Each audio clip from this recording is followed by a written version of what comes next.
Stitzer Properties. And today's video, I'm sharing a training we did last week on how to win with a contingent offer.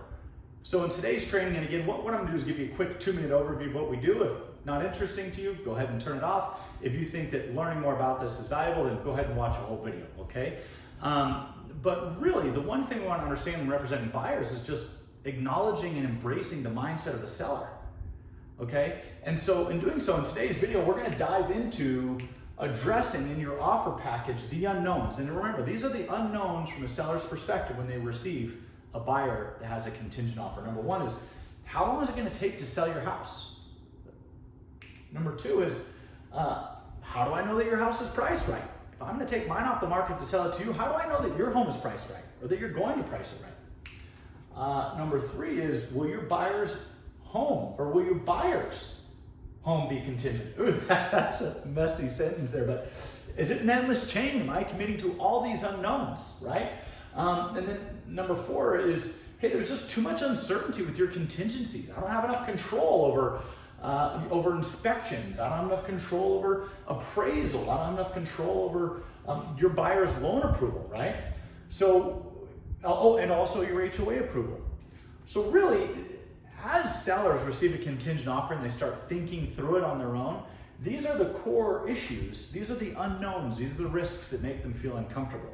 So in today's training, we're just going to do a deep dive into how you can put together an offer package to proactively address every single one of these unknowns and really put your buyer in a position to win. I hope that you find this valuable. Enjoy. Really important conversation is how to win with a contingent offer. How to put your buyers in a competitive position. All right. So here's a classic scenario. You have a buyer and the buyer says, hey, look, my home is in the $350,000 range. I'm moving up to the $500,000 range. My home is going to sell in 2 days. I've got 2 kids. I've got 5 dogs. There's just no way I can move. There's no way that I can sell my house before I have somewhere else ready to go. I cannot move twice. Just can't afford to do it. It's not a possibility. Cassidy, have you ever heard that story? I just got on. I missed the story. I just had that with my friends. Okay, so that's a classic scenario. My home's gonna sell really fast. I need somewhere to live. I cannot move twice. I do not want to move twice. I cannot rent. I've got, my back hurts. I've got 2 kids, that whole thing. Okay, and then the seller on the other side says, look, I don't want to take any contingent offers. There's just too many unknowns, right? Like, what are the unknowns? Let's talk about them. How long is it going to take that house to sell? How do I know it's going to sell on time? The second unknown is, how do I know it's priced right? Even if they tell me there's only 2 on the market, how do I know they're going to price it right? Then the third is, well, if I'm selling to you contingent, how do I know that you're not going to sell to someone else contingent and we don't have this endless chain of contingencies? And what are the risks of the next guy? And then the next question is, there's just too much uncertainty with the contingencies, right? So I'm listing these on a sheet or on a PowerPoint slide, because once you know them and you've heard them enough times, you can just systematically address them, right? But as someone processes this for the first time, because we sell real estate every day, sellers and buyers don't. And as they really think through this, they come to realizations of all these things and become less and less comfortable, right? So what are the contingencies within an unknown? Well, we've got inspections, we've got an appraisal, we've got a loan approval, we've got HOA approval. All those are things that the seller of the current home has absolutely zero control over as it pertains to the contingency of the buyer's home that they're selling. And really, the buyer doesn't have that much control over those either, unless we get strategic. Okay, so now let's just talk about how do you overcome this. And this is important because I got an offer yesterday that was contingent on a home being listed with like no information. And so it made me remember, okay, if we're strategic about this, or if everyone in our company is really aware of how to really present this in a nice, tight package, it makes it very easy as a listing agent to go to the seller and say, hey, look, here's the deal. This other agent has it together, and because of how together they are, I really think this is a low risk contingency and you should consider it. Okay, but if you just write on page 2, we're going to list it in 3 days and we think it's going to sell really quickly, how likely do you think the seller is willing to participate? No. Yeah, pretty low. Pretty low. Okay. All right. So let's just go into, so basically the goal is, if you're representing a buyer who cannot or will not list until they have a home where they know they can go just because of all the other factors in their life, then what you got to do is we got to systematically remove the unknowns. We've got to systematically address each one of these questions and have it done before you start presenting offers. Not after you start presenting offers, but before. Okay, so let's just talk through how to do that. Well, time to sell and price right. The first two questions: how do I know it's going to sell on time, and how do I know that they're priced right? Okay, we have this spreadsheet, or this, not this spreadsheet, but we have a worksheet that I've uploaded. It's from Ninja. It's called Absorption Rate Positioning. You know, this worksheet is the most systematic, easy way to do it.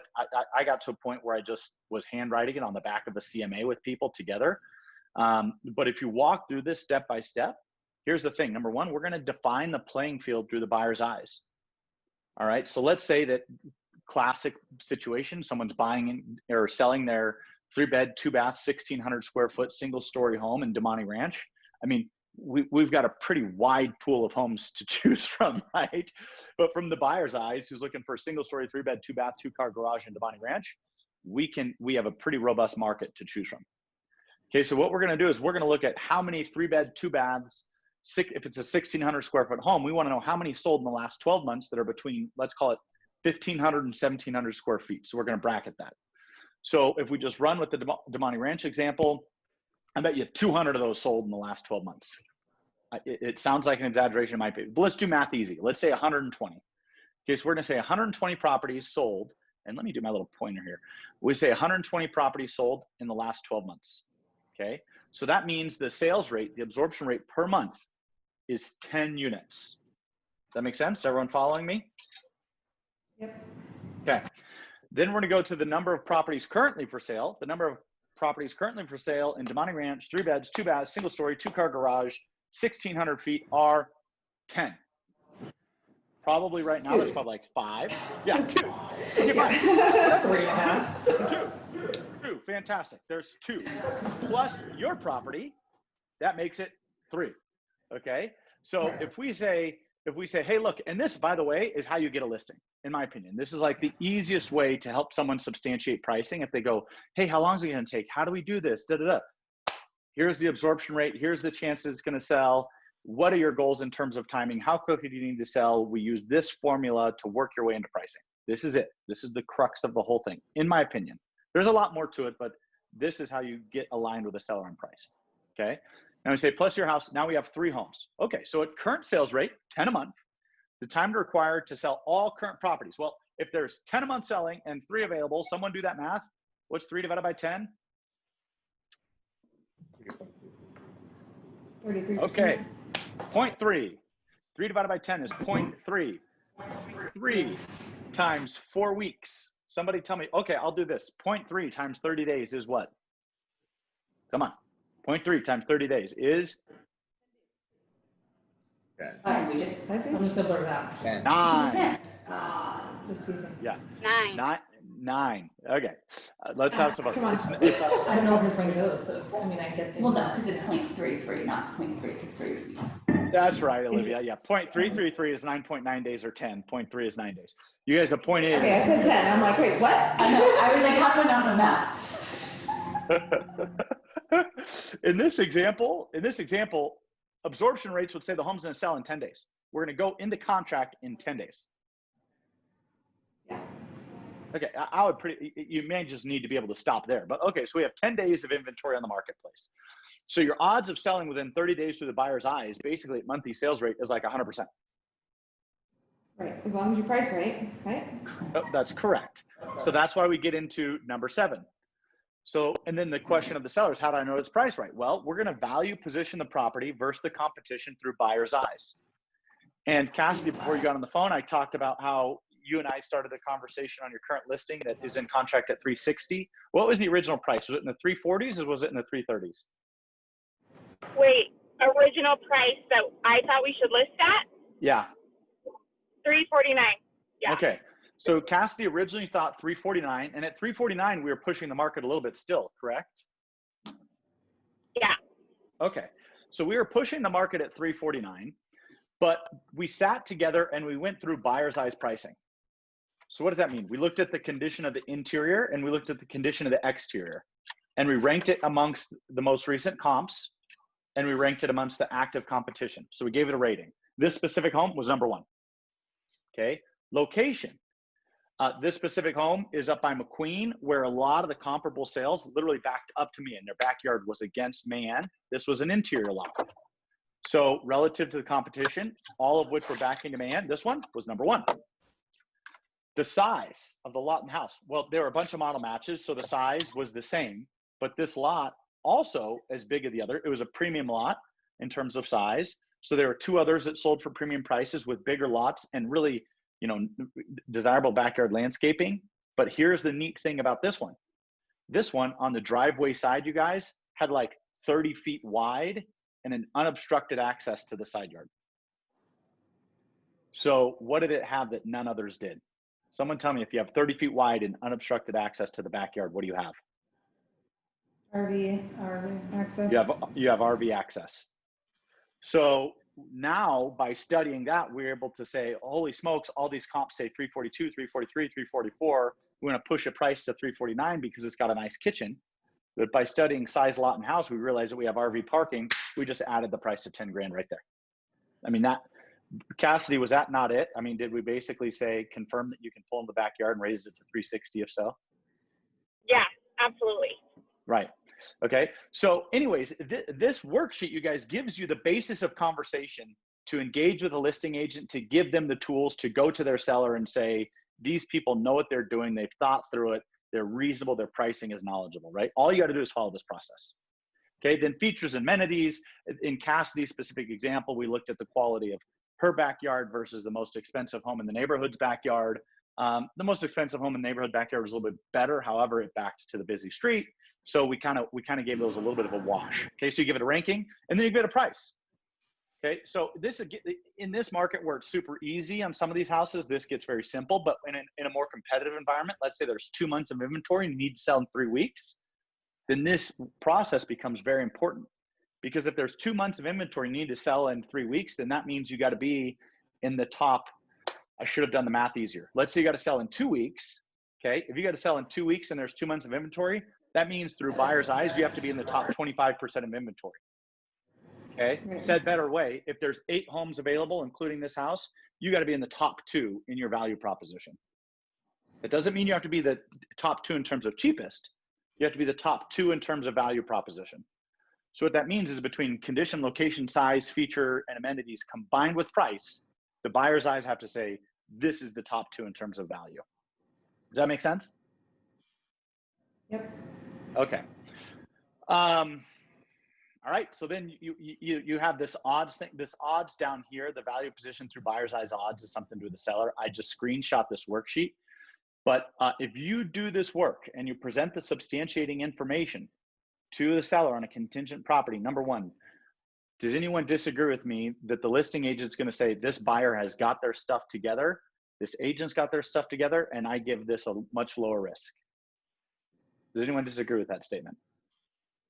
No. Okay. Does anyone disagree that if a seller received this, they'd be like, wow, I feel like these buyers are really committed and I'm more trustworthy of them? Agreed. No one disagrees. That's step 1. Those right there is the most important parts. Now let's hit the second step is, well, will your buyer's home be contingent? Because I don't want to do that. Great news. It's already written into the contract. It's already addressed. Most people just don't even know it's there. Okay. So I just screenshotted the top of page 2. Here we are right here is, if you check this, you're already in escrow and the sale of this buyer property is contingent on the sale and conveyance of a third party's property. Or A, it says it's not contingent on the sale and conveyance of a third party's property. So you got to be very careful to make sure you check this appropriately as well. Because we recently had a case study where we mistakenly checked the wrong box. And if something would have gone wrong, our buyers could have been in breach and potentially lost our earnest money. Okay. So that's addressed there. And then if you're not listed yet, then you have this nice mechanism that says, if buyer accepts an offer contingent on the sale of a third party's property without seller's written approval, seller can terminate right out of the gate. So that addresses this. Say that again, Tammy. Oh, that's nice, because we just had on Luciana. Yeah. They were like, well, we refuse to accept an offer, a contingent offer, if they can then also accept a contingent offer. So they made me write into the counter offer that they were not allowed to accept a contingent offer without like their approval of the buyer's offer, you know. So I had to Right. approve. And they didn't, and they even said in the counteroffer that that the buyers were not allowed to accept a contingent offer. So they just like they just stopped the whole chain. But I didn't, Right. I mean, I realized that was all written in there anyway. Yeah. So it's already there. And sometimes we find, right, sometimes we find that even if it's already in the contract, our clients want it reiterated in a counter offer to like make sure that everyone knows that they're firm on that point. So Yeah. sometimes it's just okay, even if it's already there, to like reference, hey, or rewrite it. So anyways, will your buyer's home be contingent? It's worthwhile that everyone knows. I mean, Tammy looks at contracts all day long and she didn't know this was there. Not to call you out in a bad way, Tammy. It's just that this mechanism already exists in the contract. Use it as a tool. Most of your competition, I bet you, doesn't know that it's there. Use it as a tool. Okay? All right. But what about contingencies? All right. So this is like, well, what about inspections? Maybe you should talk to your buyer, who's also your seller, about getting pre-listing inspections. What if you presented an offer that was contingent and said, yeah, we're not on the market yet, but we, based on the market statistics, we think we can go into contract within 2 weeks. Oh, and by the way, we already did the inspections. We already made the repairs. Here's the docs. What about appraisal? Yeah. Well, get a really damn tight CMA. Okay, there might still be some appraisal risk by property, but do your absolute best to substantiate that it's a lower risk. What about a loan approval? I'm concerned that you're going to have a buyer that's not fully approved and fall out. Well, ask a preferred lender to give a second pre-approval. Now that might make a lot of people feel uncomfortable, but builders do it. In other words, we do it in this office every single day. We do it in Fernley, we do it in Truckee, we did it at Cantabria. A buyer can use whichever lender they want, but we're not going to accept an offer until a lender that we know is careful and sophisticated has double checked it. So why can't you do the same thing on a contingency? So when you go to the seller and say, hey, we understand that there's loan approval risk, here's what we're going to do. We're going to require any buyer that buys our house to have a second set of eyes overlook their pre-approval to make sure it's all good to go. We use Guild Mortgage or whomever, and then you validate the lender that you're using as to why it's a good deal. And you've now reduced that risk. You've not mitigated it, you've not removed it altogether, but you've reduced it. Okay. Yeah. Number 4, HOA review. All right, well, there's 2 ways to handle this. Pending time frame, you can explore the pre-purchase of a resale package, which I don't like that as much, because if it takes too long or if it doesn't work out, they spend $400 or $500, get a resale package, and then maybe you have to repull docs. It's kind of a pain. But a homeowner can very easily call the HOA management company and say, hey, I need the minutes to the latest meetings. I need the most recent financial statements. I need the CC&Rs. I need the bylaws. Because that's mostly what most buyers care about. They want to know if they can park their trailer in the side yard. They want to know if they can paint their house pink. They want to know if they can put a special garden box in the backyard. They want to know that the HOA is in good financial health. Yeah, and that they're not going to get any surprise bills. Okay, so put that in a nice tight package and share it. And tell the seller of the contingent, like, hey, yeah, the HOA review, we've already gotten all the critical documents together and in a nice tight package to present. And by the way, we've actually already put that in a rough draft listing in the MLS, and it's in the associated docs. Here's the link, listing agent. Okay. And then time to market. This is where we, the homework that we just did on the last slide, which is basically the calculations to prove it. Get your photos done. I did this in a really competitive market. I remember I had one client who we did this for before they even started looking for another home. They got their home totally dialed because they have kids. They both work full time. They said, hey, let's just get the house ready to go and take photos. That way, when we get into the flow of finding a house, everything else, we're not having to scramble. So we did all of our marketing photos. We had all of our documents dialed. We had a rough draft of the listing ready to go. So we filled out an MLS input form. We took all the photos. We built an entire MLS listing, and we saved it in draft format. Now in the MLS, you can save a listing in draft format and you can still share that draft listing. You know, like click here to view listings. You can share. Tammy, can you still do that? I've not had to do it in a few months. You can do it and they save forever. They don't disappear unless you Perfect. manually delete them. So they, you they do can all stay the there for work. years. Yeah. Perfect. Because a lot of agents, what they'll do is they'll say, we're going to list it in 3 days. Like the contingent offer we recently got, they said, there's no way we can do photos. Because I said, hey, can you show me some photos of your home so I can present it to the sellers? They said, there's no way we can do professional photos until next week. Okay. So you're telling me you're going to go on the market in 3 days, but you're not prepared. You're going to have a mad scramble, right? So don't be the agent that then is unprepared. Because now I'm like, oh, geez, I don't know how good I feel about this contingency anymore. And neither does the seller. Okay. So, but if you got everything ready to go and you go, boom, here's our offer, here's our draft listing, everything you need to see, and here's the substantiation on our marketing plan and our price, you look different. Okay. All right. Now, how do we present this to the sellers? Very simple. You put it in a nice tight package with a cover letter and you outline the inclusions. So you take cover letter. Hey, dear Mr. Seller, we understand that we're contingent and that's not that competitive in today's market, except for we've removed all the risk. Or we've removed a majority of the risk, and here's how. Number one, Exhibit 1, you're going to see a pricing absorption sheet showing statistical proof that we think that the market will absorb our property within X amount of days. Number 2, we have a draft listing and imagery. Click here, and you're going to see everything about the property. Literally, you accept the offer, we press play. That's it. And then the next one is, here are all the supporting contingency documents. We've already done our inspections. We've already made the repairs. We've already done the HOA package. Here's everything you need. Okay. Now I say a lot of this stuff and most people are like, oh, but Clint, oh my God, it's so fucking work. And my clients didn't want to spend the money because what if they don't find the house they want? It's like $500 to get an inspection. Okay. And they're probably not going to win. Right? I mean, in a more dramatic fashion, I would have like had this show up by click, but read the bottom line there. Compare that to the cost of multiple rejections. Yeah, it sounds like a lot of work, but how much work is it to drive around on Saturday and write 16 offers for the same buyer? Right. Okay. And or moving twice. Because that's kind of the alternative if you don't have your shit together to be able to get a tight contingency done. Okay. So you do some front end work, you take care of everything before you're ready to go, or you freaking struggle your way through it. Or wouldn't it be better for that person who helped them buy a house to find a seller that does that too? Steph What'd you has say, a Steph? question.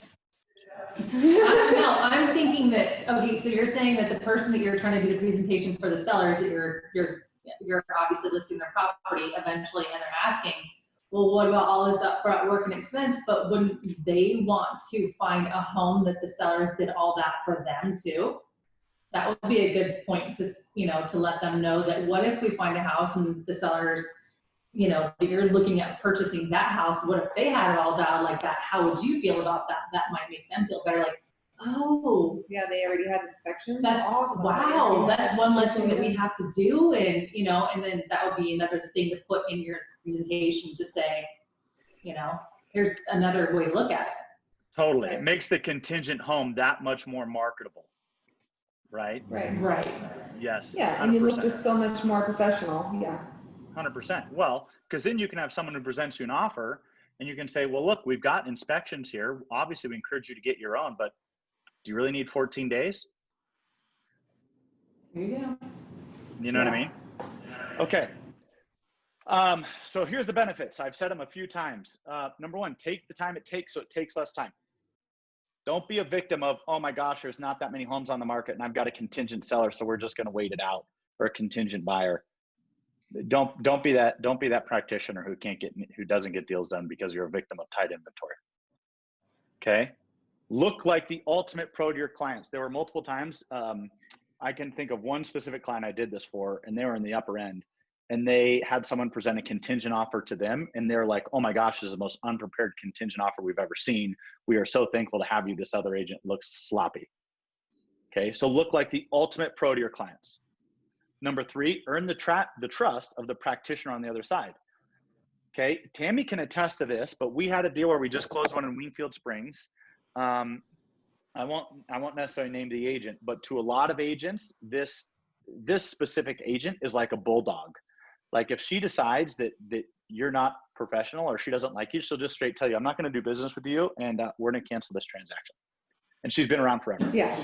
Okay. I won't work with that agent. Nope, don't like them. Yeah, like she's like, this agent says they're going to submit an offer, and I don't like them, and my clients won't trust anything from them because they mismanage things. That's just how she is. Okay, she goes, I won't allow that mismanagement of an I agent. don't think it was her. Okay. However, we had worked together in the past on a number of things, and we had a lot of issues, and she would repeatedly say, Clint, because this is you, I know we can figure this out, and I'm going to get the effort. My client's going to do this, this, this, and this, and this. And it was all based on stuff, foundation that we had laid years prior in different transactions. We had done some really tough short sales together. But the point is once I laid that foundation of really having my stuff together, I've got that agent's trust forever, and deals that might be dicey otherwise, she's all in and game to figure it out. Okay. Mm-hmm. So that's value, and that has value moving forward, because other situations, you're in a competitive situation and maybe all the offers are the same, and the listing agent looks at the offers and they know which agent submitted, and they go, yeah, hey, this one might be $500 less, but man, Ryan Smith has his shit together. I know Ryan, I trust Ryan. And if Ryan says this and this, then I trust Ryan. This other one that's 10 grand over and has all these funky terms, I've done some stuff with that agent, and honestly, they've waffled a few times and they've been difficult to nail down on details. I'm going to tell you as a seller that this one has some risk because that practitioner I've had some rough experiences with. Yeah. I promise you that carries weight and presents value to your clients. Okay. Well, you all right. definitely know agents that you trust for the same reason. Absolutely. And there's agents that I don't trust. Because like our Desert Canyon one, you're like, I trust him. He's on it. He's great. Yeah. He's just very doesn't let stuff slide. Absolutely. It matters. Okay. And then what does this level of foresight and proactivity do for referrals? Right? Because a referral is someone else putting themselves out there, telling someone they know, like, and trust to trust you. How much easier is it for someone to give a referral to you if you bring this level of A game to the transaction? Yeah. Okay. So anyways, I think, I look at this super tight market and having a contingency as like this opportunity to just unbelievably shine. Whereas other agents might look at this and be like, golly, all my clients are contingent. This sucks. Right? Okay. Does anyone have any questions on that? No. Was that everything? Yeah. That was everything. Does that make sense? Yeah. Okay. Give me some feedback. Was that valuable? Totally. I have a question, actually. So, I mean, you said that part of the contract covers the contingent home being, the contingent home, not accepting a contingent home. Is there anything in there from the seller's side that you would say, okay, we'll only accept a contingent offer if this, and this, and this? Like, is there other terms that you think as representing your seller, like a seller, that you would want to see put onto the buyer, Yeah, I mean, pretty simple is you just go to the unknowns. Oh, let me share my screen again. The answer to that is just review the unknowns with the seller. And here they are. Inspection, appraisal. Right. How long will it take to sell? How do I know it's priced right? Will your buyers be home contingent? There they are. Now, there they are generally and simply. Am I maybe missing one? If I'm missing one, someone let me know so we can type it in here. Okay. And there might be some, 2 layers deep within one of these, a subcategory. But basically, if you're a seller and you're ready to dip your toe in this water, or you're representing a seller, but you're really concerned about one thing, it probably falls within these 4 categories. And then write yourself an out into the contract. Yeah. Yeah, I was just thinking maybe you could put on They're like, you know, not only, just like clarifying more about the contingency and saying, okay, we also want to be able to approve your list price or, you know. So we have that in our new home contract. Our new home contract addendum says that seller and buyer to agree on list price of buyer's property within XYZ days of contract being signed. So basically, you know, that's not too indifferent than getting a full pre-approval within 7 days. It's just like, okay, we're all going to line up that the plan to secure the financing and dispose of the other property is we're all aligned on. So you can put a time frame on pricing. Absolutely. It's difficult for a buyer to accept something that says, I'm going to let the seller tell me what I have to price my home for. Right. So if you want to go down that road, you have it's better to say, I'm not, you know, we're not interested in telling you what you have to price your home for, but we do just want to feel comfortable that your pricing is reasonable for the market. And if your pricing is unreasonable for the market, then we're not comfortable taking our home off the market while you try and set a new market record. If you want to set a new market record, once you get into contract, come on back. But we don't want to lose market time from our home while you do that. Does that make sense? So if you frame it in a way like we're going to tell you what you have to list your home for, most buyers are going to be like, yeah, that's neat. Thank you. Okay. Yeah.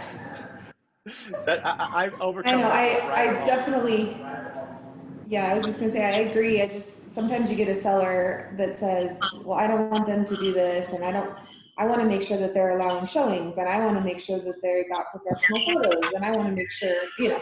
So I was just thinking, yeah, how, you know, if you have a seller that says that, then just put in, you know, that maybe seller reserves the right to review, I don't know, listing prior to going live or something, I don't know.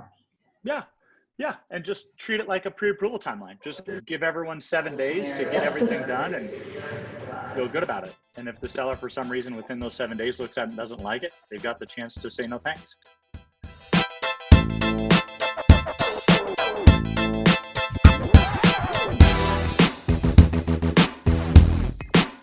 Thank you.